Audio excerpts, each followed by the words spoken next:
Bismillahirrahmanirrahim. Assalamualaikum warahmatullahi wabarakatuh.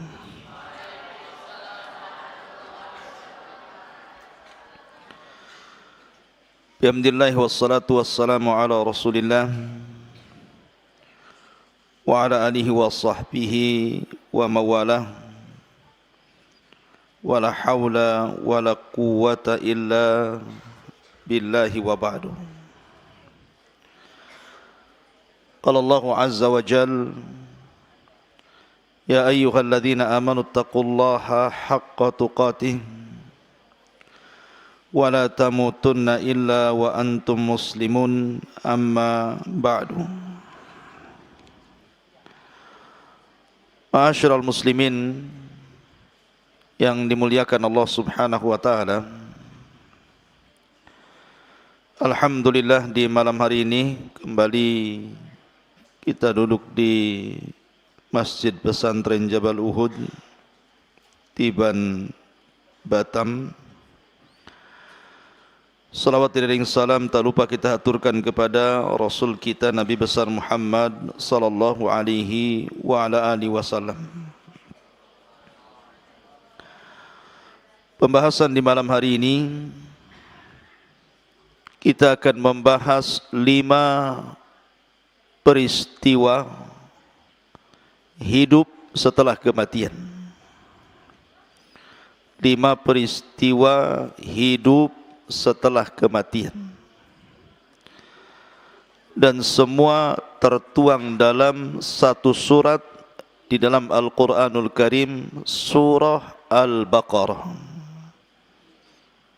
Jadi kita akan membahas 5 peristiwa hidup setelah kematian di dalam surah Al-Baqarah. Pertama, surah Al-Baqarah ayat 55 sampai 56. Ayat 55 sampai 56. Allah subhanahu wa ta'ala berfirman, wa idh qultum ya Musa lan nu'mina laka hatta narallaha jahra fa akhadhatkumus sa'iqatu wa antum tanzurun thumma ba'athnakum min ba'di mautikum la'allakum tashkurun. Allah subhanahu wa ta'ala berfirman, dan ingatlah ketika kalian berkata, wahai Musa, kami tidak akan beriman kepadamu sampai kami melihat Allah terang-terangan. Maka datanglah halilintar menyambar kalian, dan engkau melihat halilintar itu. Kemudian halilintar itu membunuh semua orang. Tsumma ba'atsnakum min ba'di mautikum, tetapi setelah itu kami bangkitkan kembali kalian setelah kematian kalian. La'allakum tashkurun, agar kalian bersyukur. Bagaimana kisahnya? 2 ayat dalam surah Al-Baqarah 55 dan 56. Begini ikhwan, coba perhatikan, jangan ribut. Jadi ketika Nabi Musa alaihi salatu wassalam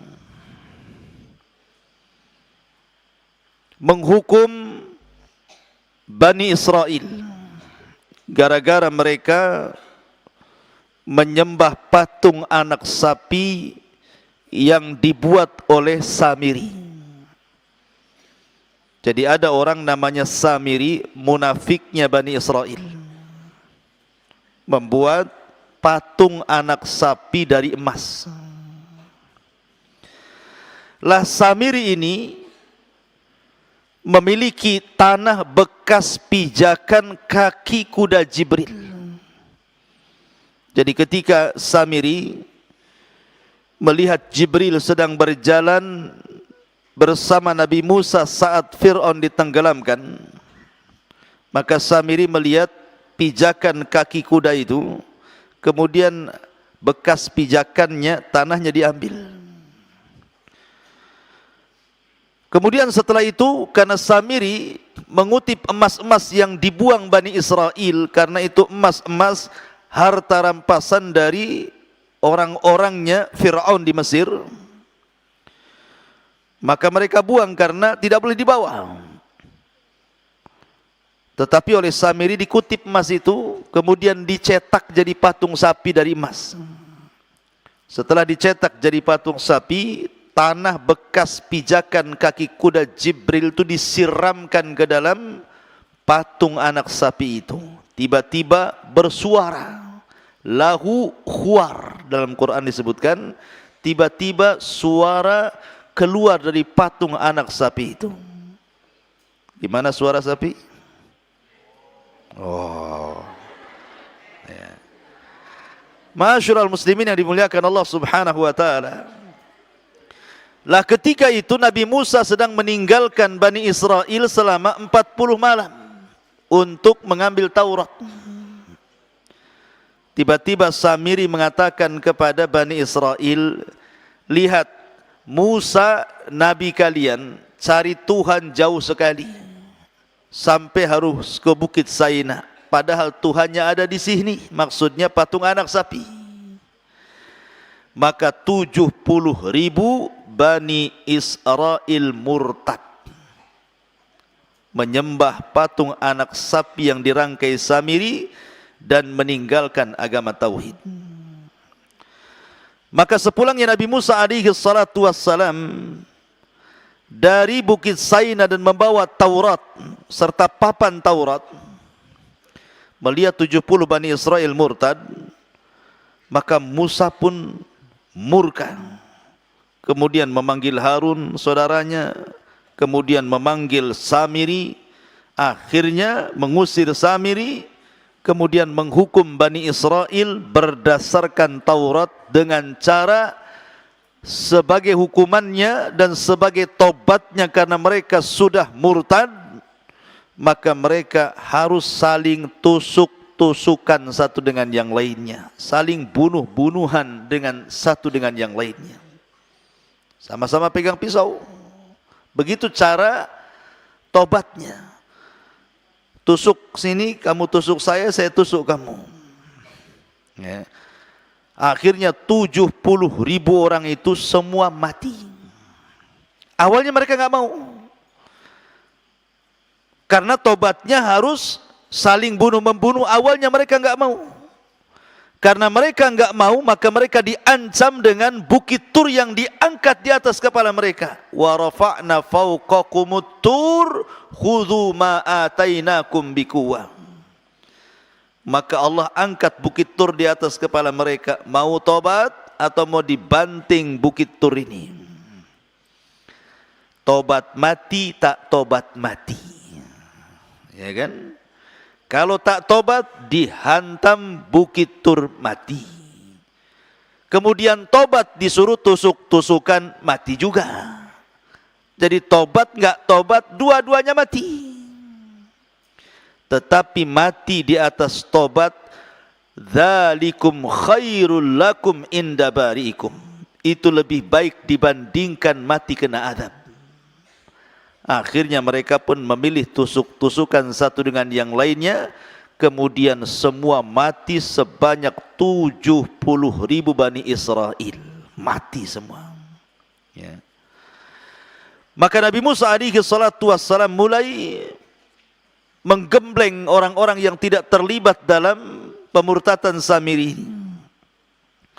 Kemudian Nabi Musa ingin membawa mereka supaya meyakinkan bahwa dia bisa bicara dengan Allah. Maka diajaklah beberapa orang pilihan menuju Bukit Tur Sina. Ada yang mengatakan 6 orang, ada yang mengatakan 12 orang, wallahu alam. Yang jelas khawasnya Nabi Musa, orang-orang pilihannya Nabi Musa, diajak oleh Musa biar mereka yakin bahwa dia bisa berbicara dengan Allah. Berangkatlah mereka. Di tengah jalan mereka enggak yakin dengan Nabi Musa. Subhanallah, padahal ini orang pilihan nih. Mereka enggak yakin dengan Nabi Musa, bahkan mengancam dan mengatakan wa id qultum ya Musa lan nu'mina laka hatta narallaha jahra. Mereka mengatakan, ya Musa, kami tidak akan beriman kepadamu sampai kami bisa melihat Allah Tuhanmu dengan kasat mata. Kata-kata lan nu'mina, kami tidak beriman, maksudnya tidak beriman kepada kenabianmu, atau tidak beriman bahwa engkau itu bisa bicara dengan Tuhanmu. Sampai kami bisa melihat Tuhanmu seperti apa, baru saya yakin. Itulah Bani Israel. Su'ul adab, buruk akhlaknya kepada nabinya. Maka ketika mereka kemudian ngomong seperti itu saja, tiba-tiba karena ucapannya lancang, ikhwan, itu ucapan lancang sekali kepada nabinya, mengatakan kami tidak beriman kepadamu wahai Musa, sementara mereka sudah banyak diselamatkan oleh Allah lewat Nabi Musa, diberikan nikmat oleh Allah lewat Nabi Musa. Ujung-ujungnya kurang ajar dan mengatakan kami tidak beriman kepadamu wahai Musa sampai engkau tampakkan Tuhanmu seperti apa. Karena mereka sudah lancang, apa yang terjadi? Fa akhadatkumus sa'iqatu wa antum tangdurun. Datang halilintar menyambar orang-orang ini. Langsung seketika semua mati tersambar halilintar. Mati semuanya. Ya.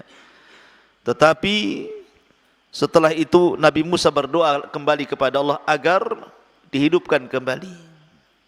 Maka Allah katakan, "Tsumma ba'atsnakum mim ba'di mautikum la'allakum tashkurun." Kemudian kami bangkitkan kembali kalian setelah kematian kalian agar kalian bersyukur.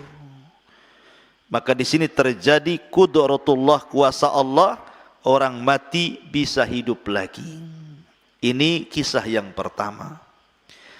Kisah yang kedua terdapat dalam surah Al-Baqarah ayat 67 sampai 73. Ada kisah yang disebut Baqaratu Bani Israel. Kisah Baqarah Bani Israel, sapi betina Bani Israel. Bagaimana kisahnya? Allah Subhanahu wa taala berfirman, "Wa idz qala Musa liqaumihi, innallaha ya'murukum an tadhbahu baqarah." Qalu atattakhiduna huzwa? Qala a'udzu billahi an akuna minal jahilin. Dan ingatlah ketika Musa berkata kepada kaumnya, sesungguhnya Allah perintahkan kepada kalian untuk menyembelih baqaratan, sapi betina. Qalu, mereka mengatakan, atattakhiduna huzwa? Kau hendak main-main dengan kami wahai Musa? Maka Musa mengatakan, a'udzubillah, aku berlindung kepada Allah, an akuna minal jahilin, kalau aku termasuk orang jahil. Ceritanya begini.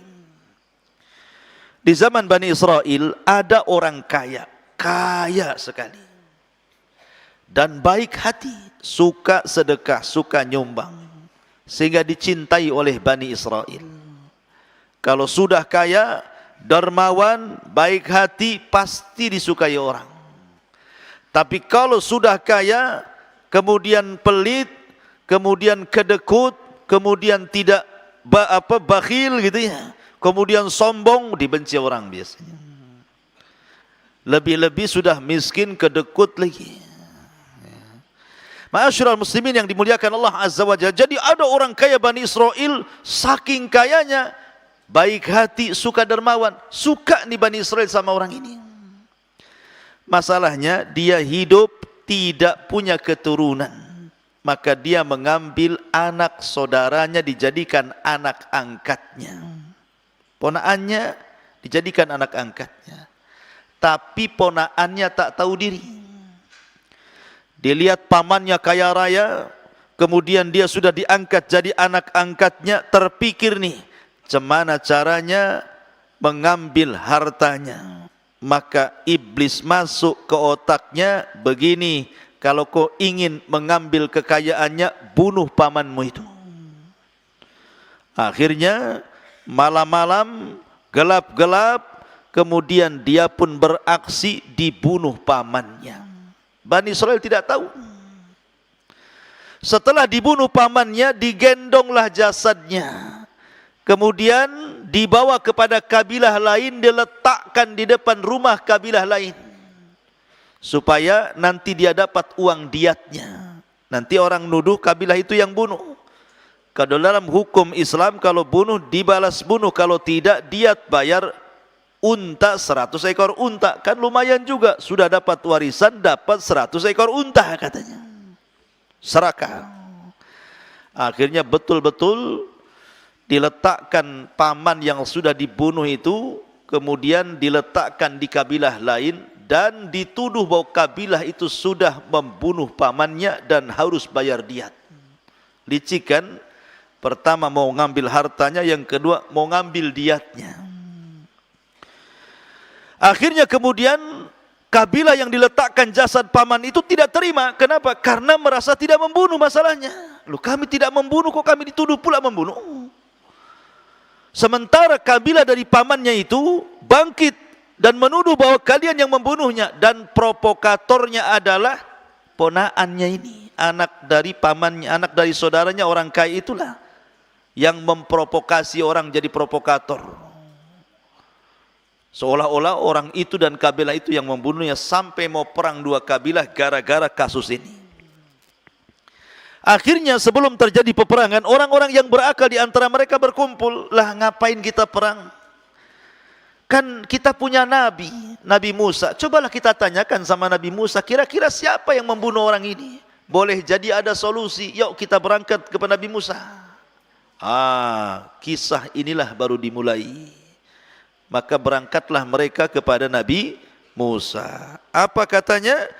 Wa idh qala Musa liqaumihi innallaha ya'murukum an tadhbahu baqarah. Setelah mereka datang kepada Nabi Musa, Musa pun berdoa kepada Allah, turun wahyu. Musa, katakan kepada Bani Israel, kalau ingin menyingkap pembunuhan, siapa dalang pembunuhnya? Perintahkan Bani Israel, innallaha ya'murukum an tadhbahu baqarah. Allah memerintahkan kalian untuk menyembelih seekor sapi betina. Sampai di sini Allah mudahkan. Namanya sapi betina itu mudah dicari. Anda mau nyembeli yang kecil, yang besar, yang jantan, yang perawan gitu ya. Ataupun sapi yang cacat, yang sehat, yang warna-warni, yang enggak berwarna gitu ya. Boleh, silahkan. Yang penting sapi betina. Itu awalnya dimudahkan. Tapi Bani Israel ini su'ul adab, jelek akhlaknya sama nabinya. Mereka malah mengejek Nabi Musa dan mengatakan, atattakhiduna khuzwa, wahai Musa, kau hendak membodoh-bodohkan kami. Kami tanya siapa pembunuhnya, kau pula suruh kami menyembelih seekor sapi betina. Apa hubung kait antara pembunuhan dengan sapi betina? Tidak nyambung. Mereka tidak paham bahwa ini perintah Allah. Makanya Musa murka dan mengatakan, a'udzubillah an akuna minal jahilin. Aku berlindung kepada Allah. Ini seruan ini bukan karena kejahilanku, ini perintah Allah. Barulah kemudian mereka mau melaksanakannya, tapi mereka tanya macam-macam soal sapinya. Apa tanyanya? Qalu du'u lana rabbaka yubayyin lana mahi. Qala innahu yaqulu innaha baqaratun la faridun wala bikrun awanun baina dzalika faf'alu ma tu'marun. Mereka berkata, wahai Musa, berdoalah kepada Rabbmu, jelaskan kepada kami sapi betinanya kayak apa. Lihat bagaimana su'ul adab, buruk ucapan Bani Israel ini. Harusnya mereka mengatakan qalu du'u lana rabbana, bukan rabbaka. Itu kan Allah Tuhan kita, seolah-olah itu Tuhan Musa saja, bukan Tuhan Bani Israel. Mereka mengatakan, wahai Musa, berdoalah kepada Rabbmu, harusnya kepada Rabb kita kan begitu. Itu kan su'ul adab namanya. Coba doa sama Tuhanmu, seolah dia tidak punya Tuhan. Coba terangkan sapinya kayak apa. Gitu ya. Maka Musa menjawab, sapinya itu la farid wala bikr, tidak terlalu tua, tidak terlalu muda, sedang-sedang saja. Sapinya sedang-sedang saja, tidak tua, ya tidak muda. Ya. Faf'alu ma tu'marun, sudahlah lakukan saja. Sebenarnya nyari sapi yang tengah-tengah banyak. Maksudnya yang tidak terlalu tua, tidak terlalu muda, lihat dari usia saja sudah dapat. Tapi mereka memang hendak memperberat diri, maka Allah beratkan sekalian. Fasyaddadu fasaddadallah. Ketika mereka hendak berat, Allah berikan berat.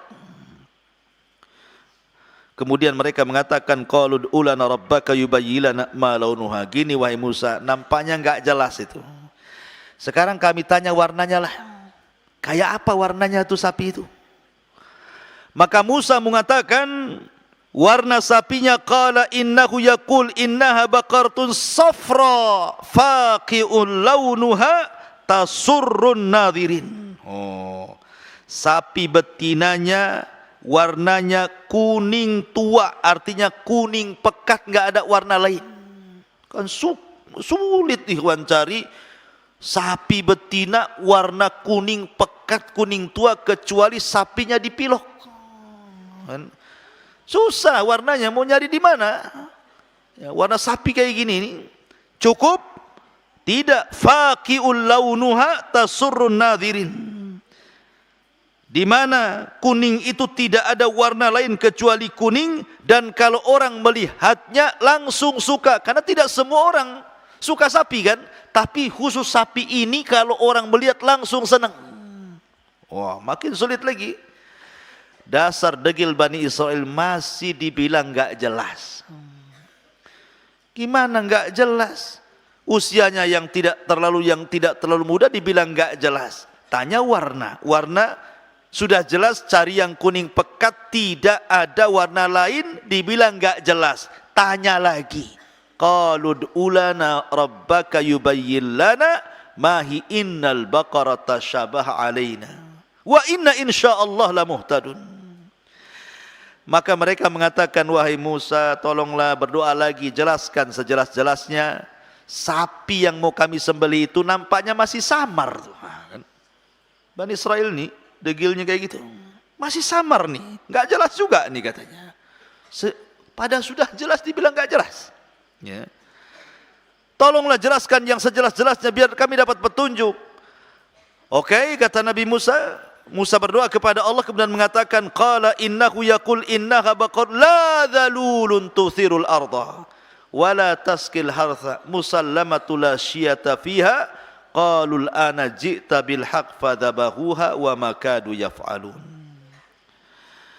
Kemudian dan Musa menjawab, sapi itu adalah sapi betina yang belum pernah dipakai untuk membajak tanah, tidak pula untuk mengairi tanaman, sehat dan tanpa belang. Mereka berkata, sekarang baru jelas sapinya. Masalahnya ada enggak sapinya? Dibilang udah jelas, sapinya ada enggak? Rupanya satu Bani Israel yang punya sapi kayak itu cuma satu. Anak yatim. Anak yatim punya sapi, itu warisan satu-satunya dari orang tuanya, persis sifatnya seperti yang disifatkan oleh Musa kepada Bani Israel. Maka Allah mengirim malaikat untuk menjelma manusia dan mendatangi anak yatim yang punya sapi itu. Maka datanglah malaikat dan mengatakan, sini nak, sebentar lagi sapimu akan ditawar orang, dan pasti tidak akan mencari sapi kecuali sapimu. Maka jangan kau kasih ke mereka.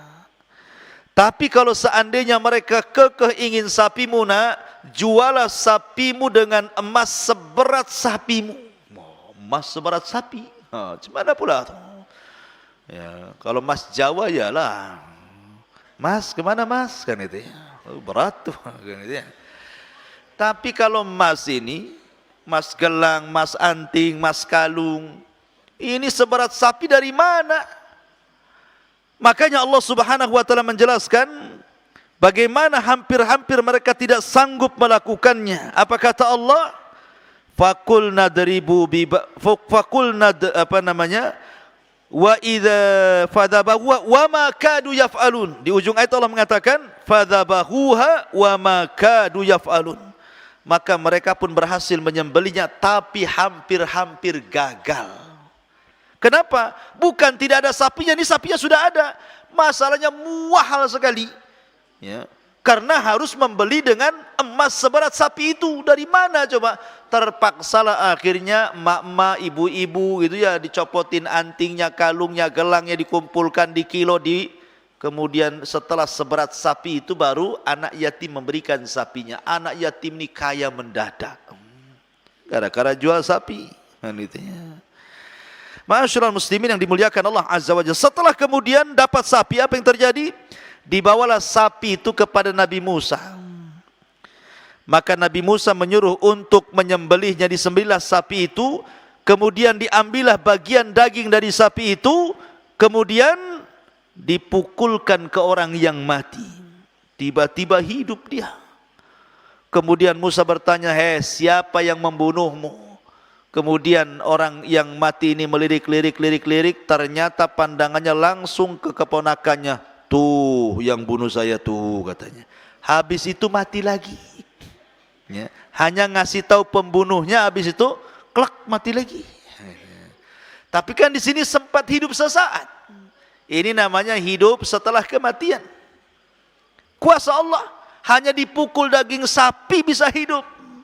Tapi yang bisa melakukan seperti Nabi Musa, jangan pula ada orang mati antum pukul-pukul dengan daging sapi kok tak hidup-hidup katanya. Ya, antum bukan Musa. Ya, ngapain pula antum pukul orang dengan daging sapi pula? Ya. Jadi ma'asyiral muslimin yang dimuliakan Allah Azza wa Jalla, ini peristiwa yang kedua dari kisah hidup setelah kematian dalam surah Al-Baqarah. Kemudian kisah yang ketiga masih dalam surah Al-Baqarah ayat 259, agak jauh. Al-Baqarah 259.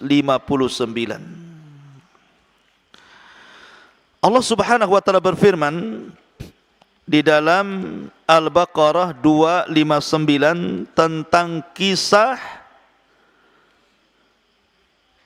di mana Ibrahim alaihi salatu wassalam, di mana ada seorang nabi yang dalam sejarah disebut Uzair. Kisah Nabi Uzair disebutkan dalam Al-Baqarah 259. Allah mengatakan, "Au kalladzi marra ala qaryatin wa hiya khawiyatun ala urushiha qala anna yuhyi hadhihi Allahu ba'da mautiha fa amatahu Allahu mi'ata amin thumma ba'athah qala kam labista qala labistu yawman aw ba'da yawm qala bal labista mi'ata amin fangdur ila ta'amika wa syarabika lam yatasannah wangdur ila himarika walinaj'alaka ayatan linnas wangdur ilal idham kaifa nunsizuha thumma naqsuha lahma falamma tabayyana lahu qala a'lamu anna Allah ala kulli syai'in qadir." Kisahnya begini. Dulu orang-orang Yahudi menguasai Palestina. Tapi orang-orang Yahudi itu terkenal su'ul adab kepada para nabi. Buruk adabnya, buruk akhlaknya, buruk muamalahnya, sehingga terkadang mereka mendustakan nabi, bahkan sampai membunuh para nabi. Sampai-sampai Nabi Zakaria dibunuh orang Yahudi, Nabi Yahya dibunuh orang Yahudi, Nabi Isa pun tidak lepas akan terjadi pembunuhan kalau tidak diangkat Allah ke langit. Banyak, akhirnya kemudian banyak para nabi yang didustakan dan dibunuh. Sebab itulah Allah datangkan kepada Yahudi Bani Israel pasukan besar yang dipimpin oleh Bukhtun Nasr. Ada orang namanya Bukhtun Nasr, penguasa Babil Irak, membawa pasukan besar kemudian menyerang Palestina dan dihancurkan serata-ratanya bangunannya itu. Diratakan dengan tanah. Orangnya dibantai. Perempuannya kemudian jadi budak. Yang lainnya pergi tunggang langgang ketakutan. Dan banyak orang dibantai di Palestina oleh pasukan Bukhtun Nasr yang datang dari Babil, Irak. Akhirnya orang-orang Yahudi pun terancam. Kenapa? Karena kalah, Palestina dihancurkan oleh Bukhtun Nasr. Karena padahal sebelumnya mereka sudah baru saja membunuh Nabi Yahya dan Zakaria. Tiba-tiba mereka diserang oleh kerajaan Babil, dipimpin Bukhtun Nasr, kotanya hancur sehancur-hancurnya, perempuannya diperbudak, laki-lakinya dibantai, akhirnya yang lainnya lari tunggang langgang gak karu-karuan. Akhirnya kota itu hancur lebur. Kemudian Bukhtun Nasr pulang ke Irak membawa harta rampasan perang dan tawanan-tawanan perang. Kemudian tiba-tiba kota itu sudah hancur, tidak berpenghuni lagi, kota mati. Tiba-tiba ada seorang nabi lewat, namanya Uzair alaihi salam. Di sini cerita dimulai, au kalladzi marra ala qaryatin wa hiya khawiyatun ala urushiha. Atau seperti orang yang melewati sebuah negeri yang bangunan-bangunannya telah roboh hingga menutupi reruntuhan atap-atapnya. Jadi Nabi Uzair ini melihat Palestina yang tadinya megah, rame, sekarang sudah roboh. Enggak ada orang, bangunannya rusak. Ya. Maka Uzair pun berpikir, kemudian termenung dan mengatakan, anna yuhyi hadihillahu ba'da mautiha, kata Uzair. Mungkinkah Allah Subhanahu wa taala kembali menghidupkan kota setelah kematiannya? Uzair bukan mengingkari kuasa Allah, tidak. Seperti kita lah sekarang itu melihat Suria, perang Suria yang tadinya kota yang sangat indah, setelah terjadi perang bom sana sini akhirnya banyak yang rusak. Tentu kita berpikir kapan Suria seperti dulu. Nah, gitu ya. Mungkin gak dia bangkit lagi? Nah, Uzair mengatakan seperti itu ketika melihat Palestina hancur, dihancurkan Bukhtun Nasr. Uzair ini berpikir, barusan kemarin saya lewat kota ini, indah, penuh dengan orang, bangunannya tinggi-tinggi, kok sekarang sudah roboh rata dengan tanah, tidak ada orang pun. Mungkin gak Allah mengembalikan kota ini seperti semula? Nah, itu dalam hati Uzair berpikir seperti itu. Akhirnya karena sudah panas duhur, Uzair pun mencari tempat istirahat. Masuklah dia ke dalam gua kecil, kemudian dia pun menyandarkan, merebahkan badannya, tiba-tiba tidur dan tidak bangun-bangun sampai 1 abad. 1 abad berapa? 100 tahun. Tidur 100 tahun, ikhwan. Antum aja tidur 2 hari itu udah malas luar biasa ya. 100 tahun tidur, puas enggak tuh tidur 100 tahun tuh? Antum enggak puas lah. Jadi akhirnya kemudian tidur 1 abad tuh, enggak bangun-bangun. Masya Allah, kuasa Allah. Lah Uzair ini membawa perbekalan makanan. Di makanan itu ada roti gitu ya. Lah ketika itu kan Uzair sedang buat roti itu. Jadi sedang ngadon roti dengan dikasih asir, dikasih jus gitu ya, dicampur biar lembut rotinya. Ditaruh di panci gitu. Kemudian keledainya diikat di samping gua. Kemudian sambil nunggu makanan itu dia tidur. Rupanya ndak terasa 1 abad dia baru bangun. Apa yang terjadi dengan makanannya? Dan apa pula yang terjadi dengan keledainya? Disinilah kuasa Allahnya. Maka Allah Subhanahu wa taala kemudian bangunkan Uzair setelah fa'amatahullahu mi'ata amin. Setelah Allah buat Uzair itu diwafatkan, maksudnya ditidurkan selama 100 tahun 1 abad. Tsumma ba'atsah, tiba-tiba Allah bangunkan. Diutusnya malaikat suruh bangunkan, bangunkan Uzair tuh udah lama, udah 100 tahun tuh dia tidur tuh. Akhirnya pun dibangunkan sama malaikat. Ditanya sama malaikat, kam labista, berapa lama kau sudah tinggal di sini Uzair? Kata Uzair, labistu yauman au ba'da yaum. Dia kaget, oh boleh jadi saya baru tidur 1 hari atau mungkin setengah hari katanya. Karena dia tidurnya ketika ditidurkan duhur, ketika dibangunkan asar, disangkanya tidur dari duhur ke asar, padahal sudah 1 abad dia tidur. Ya. Akhirnya kemudian dijelaskanlah sama malaikat ini. Malaikat ini mengatakan, ya Uzair, bal labista mi'ata amin. Engkau sudah 100 tahun loh, bukan 1 hari setengah hari, 100 tahun kau tidur tuh. Fangdur ila ta'amika wa syarabika lam yatasanna. Lihat makanan yang dulu kau buat, kau adon dengan asir, dengan khubaz itu, roti dan jus itu, tidak berubah. 100 tahun tidak berubah. Mukjizat. Antum saja kalau buat susu, taruh di gelas, kemudian dibiarkan di lemari, bulan depan baru diminum, kalau dipastikan mencret, pasti mencret. Berubah kan? Buat susu hari ini, bulan depan diminumnya, apa enggak mencret? Berubah. Ya, ini tidak berubah ini. Padahal sudah 1 abad makanannya enggak berubah. Begitu-gitu aja makanannya itu. Yang masalahnya bukan makanannya, keledainya enggak ada. Makanannya tidak berubah, keledainya tidak ada. Yang dilihat banyak tulang berserak-serak di situ. Jadi dia heran, ini makanannya ada, tapi keledai saya tak ada. Jadi kan disangkanya tidur sebentar masalahnya. Lain kalau makanannya sekalian enggak ada. Ini makanannya enggak berubah, lam yatasanna. Tidak berubah sama sekali.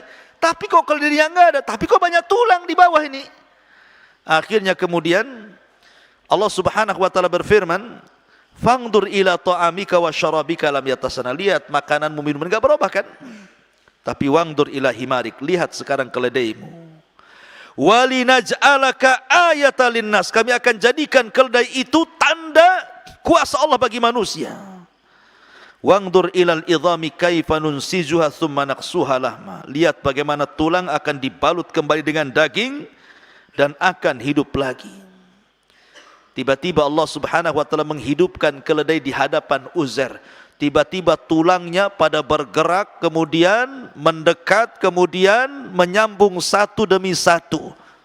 Tulang itu keluar semua, bergerak sendiri, kemudian saling menyambung, jadilah kerangka keledai. Ini tulangnya. Setelah tulangnya terangkai, tiba-tiba Allah Subhanahu wa taala mengirim daging-daging yang melesat dari mana-mana, nempel di tulang-tulang itu. Kemudian dibungkus lagi dengan kulitnya, jadilah keledai Uzair hidup lagi, ditiupkan ruh, tiba-tiba berteriak seolah-olah kiamat dibangkitkan. Uzair hanya mangap aja. Kok bisa? Ini kuasa Allah Azza wa Jal. Kenapa? Uzair bingung, ini ada apa ini? Kok bisa keledainya tiba-tiba tulangnya terangkai sendiri, daging yang tak datang dari mana nempel lagi, kemudian dibungkus kulit lagi, tiba-tiba ditiupkan ruh dan berteriak keledainya Uzair seolah-olah kiamat dibangkitkan. Maksudnya begini, bagaimana Allah menghidupkan dari kematian keledai ini supaya jadi peringatan bahwa tidak ada yang mustahil bagi Allah. Karena Uzair kan 100 tahun sebelumnya mengatakan mungkin enggak kota ini hidup lagi. Ternyata setelah diwafatkan atau ditidurkan 100 tahun, kemudian Allah memberikan contoh dia bisa menghidupkan keledai setelah kematiannya, apalagi hanya menghidupkan kota itu kecil, gampang bagi Allah. Tiba-tiba kemudian dia keluar, bawa keledainya, bawa makanannya. Tadinya kota yang hancur, lebur, berantakan, rupanya kota itu sudah kembali ramai. Kembali bangunannya megah-megah, kembali ekonominya jalan lagi. Pokoknya Uzair senang karena Allah sudah mengembalikan kota itu sebagaimana sebelumnya. Maka Uzair pun pulang. Dia kan sudah 100 tahun ngilang masalahnya, tapi dia masih ingat rumahnya. Ketika sampai di rumahnya bingung, karena di rumahnya hanya ada nenek tua buta yang sedang duduk depan rumahnya. Kemudian Uzair mengatakan, benar enggak ini rumahnya Uzair, Nek? Kata nenek itu, benar ini rumahnya Uzair. Saya Uzair, Nek. Hah? Kau Uzair? Ah, jangan bohong, Uzair sudah hilang 100 tahun, ngaku-ngaku Uzair pula kau, katanya. Nah, itu bahasa Medannya ya. Akhirnya Uzair mengatakan, saya Uzair, Nek. Ah, enggak benar kau ini, katanya. Kalau kau Uzair, kata nenek itu, Uzair itu seorang nabi, doanya mustajab, dia bisa berdoa. Kalau memang kau Uzair, doakan aku supaya sembuh mataku. Maka Uzair pun kemudian ngangkat kedua tangannya berdoa kepada Allah, kemudian diusaplah mata nenek itu. Tiba-tiba dia melihat rupanya nenek itu adalah budaknya Uzair, pembantunya Uzair. Dulu lebih muda, sekarang lebih tua, karena Uzair tidak berubah. Walaupun sudah 100 tahun lewat, tetap segitu saja mukanya. Sementara pembantunya yang lebih muda sekarang lebih tua, jadi nenek-nenek, sementara dia masih bujangan, masih muda gitu ya. Akhirnya pas kemudian nenek itu melihat Uzair, ternyata majikannya betul Uzair. Hanta Uzair, kau Uzair, katanya kan. Barulah dia teriak-teriak, Uzair masih hidup, Uzair masih hidup. Akhirnya kemudian ketemulah dengan salah satu putra Uzair. Uzair putranya nggak percaya, putranya udah tua juga, bapaknya masih muda gitu ya. Karena yang 100 tahun nggak dihitung masalahnya. Kalau kau adalah bapakku, katanya, bapakku itu pernah menyembunyikan Taurat sebelum Bukhtun Nasr menghancurkan Palestina. Sekarang di mana Taurat itu? Akhirnya kemudian Uzair pun mencari-cari Taurat. Rupanya setelah ditunjukkan tempat Taurat disembunyikan, Taurat itu sudah hancur kena puing-puing, apalagi sudah 100 tahun. Akhirnya Allah Subhanahu wa taala anugerahkan kepada Uzair ingatan mampu menghafal Taurat yang tidak dimiliki kepada Nabi Musa. Sehingga dia bacakan Taurat lewat hafalannya. Sejak itulah orang Yahudi menganggap Uzair itu anak Tuhan. Wa qalatil Yahud Uzair ibnullah wa qalatin Nasara al-Masih ibnullah. Orang Yahudi mengatakan Uzair itu anak Allah. Ini peristiwa yang ketiga. Kemudian peristiwa yang keempat, Allah Subhanahu wa taala juga menceritakan hal yang sama tentang kisah Nabi Ibrahim ayat setelahnya. Langsung setelah kisah Uzair, langsung ayat 260-nya diceritakan. Wa idh qala Ibrahimu rabbi arini kaifa tuhyil mauta. Qala awalam tu'min qala bala walakin liyatma'inna qalbi. Qala fakhud arba'atan minat tayri fasurhunna ilaika thumma ij'al ala kulli jabali minhunna juz'a thumma ad'uhunna ya'tinaka sa'ya wa'lam annallaha azizun hakim. Dan ingatlah ketika Ibrahim berkata, ya Tuhanku, perlihatkanlah kepadaku bagaimana engkau menghidupkan orang mati. Allah berfirman, belum percayakah engkau wahai Ibrahim? Maka Ibrahim menjawab, aku percaya Rabb, tetapi agar hatiku tenang. Maka Allah berfirman, kalau begitu ambillah 4 ekor burung. Ada yang mengatakan 4 ekor burung itu 1 ayam, 1 entok, 1 burung, 1 apa ya tafsirannya gitu.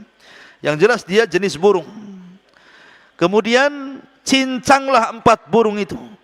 Kemudian letakkan di masing-masing bukit 1 bagian, kemudian panggillah mereka, niscaya mereka akan datang kepadamu dengan segera. Ketahuilah Allah Maha Perkasa dan Maha Bijaksana. Jadi Nabi Ibrahim, dan dia Khalilur Rahman, meminta kepada Allah Azza wa Jal agar menerangkan bagaimana Allah Subhanahu wa taala menghidupkan setelah kematian di hari kebangkitan.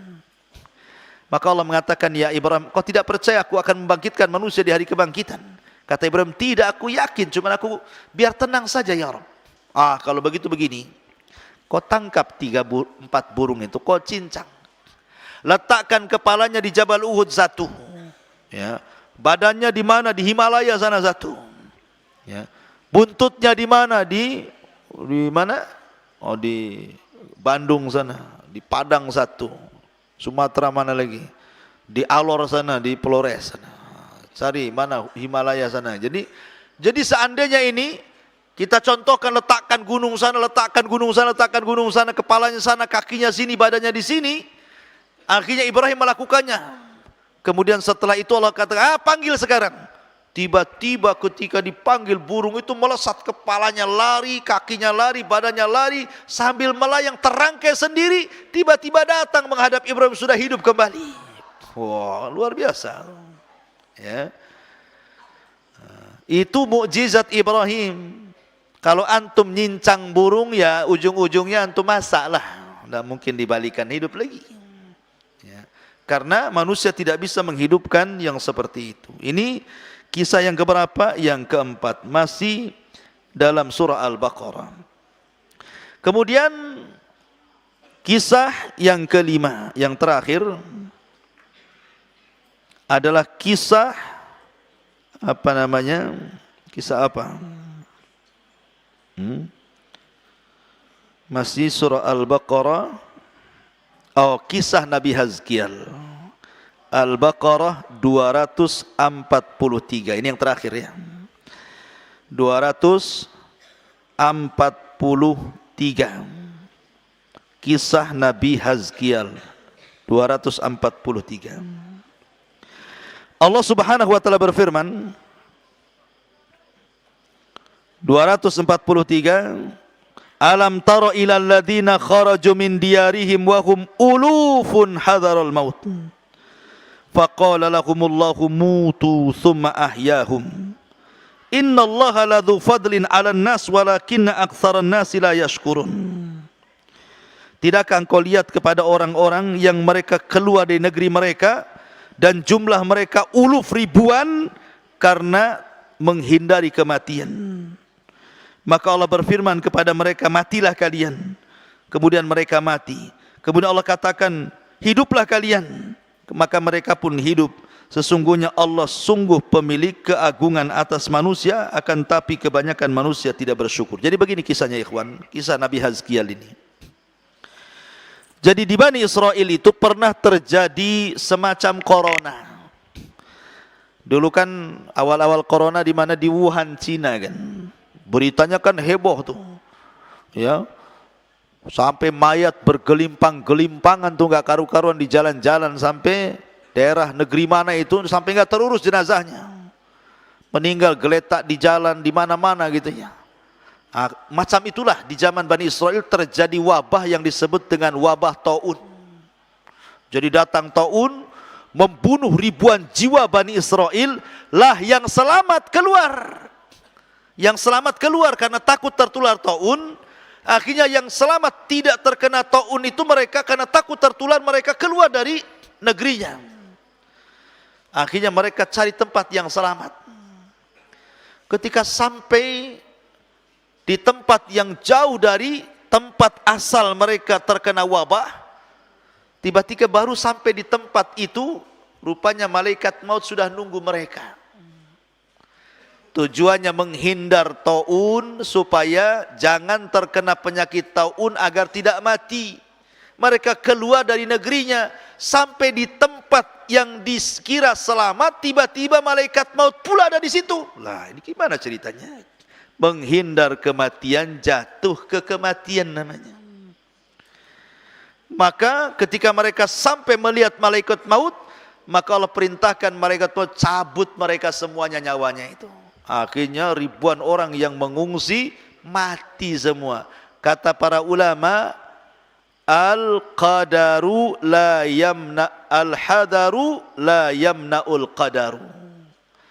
Al-hadaru la yamna'ul qadar. Bahwa menghindar dari takdir tidak mencegah adanya takdir. Menghindar dari kematian pasti akan dihadapkan dengan kematian lain. Tidak kematian dengan corona, mungkin dengan yang lain. Tidak mesti mati karena corona, yang lain juga penyebab kematian banyak. Tidak mesti dengan taun, rupanya ada memang takdirnya mati. Ketika sampai mereka karena ingin menghindari taun itu, malah mereka dicabut nyawanya di situ oleh Allah. Oh, jasadnya bergelimpangan di mana-mana. Ketika itu Nabi Hazkiel lewat di situ. Kok banyak jasad di mana-mana? Ya. Rupanya jasad-jasad Bani Israel yang menghindar dari taun itu. Maka Allah berfirman kepada Nabi Hazkiel, wahai Hazkiel, maukah kuhidupkan mereka semuanya? Maka Hazkiel mengatakan, ya Rabb, hidupkanlah mereka, kasihan. Biar mereka mendapatkan hidayah dari pelajaran seperti ini. Maka Allah perintahkan kepada Hazkiel, serulah mereka. Maka akhirnya Hazkiel pun menyuruh mereka, dan Allah kembalikan, hidupkan mereka. Akhirnya mereka pun kemudian tobat dan sadar, kemudian mengikuti Nabi Hazkiel, walaupun belakangan kemudian mereka kufur lagi. Lihat bagaimana Allah menghidupkan manusia setelah kematian. Taib, ini diantara 5 peristiwa hidup setelah kematian dalam surah Al-Baqarah.